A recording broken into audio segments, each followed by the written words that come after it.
In Dulwich, how do I commit to a branch instead of to head?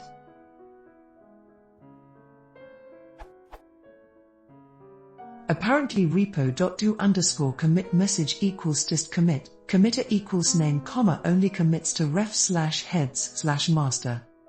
Is there a way to set the current commit ref to another one than ref/heads/master?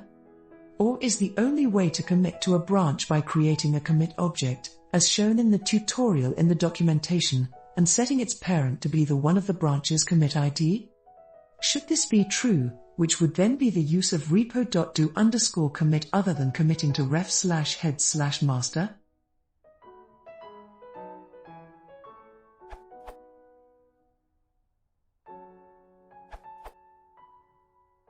Creating a commit object manually and then setting the tag is indeed the only way to commit to a non-head branch in the last release. Do_commit and trunk supports a ref argument that you can use to commit to other branches. This URL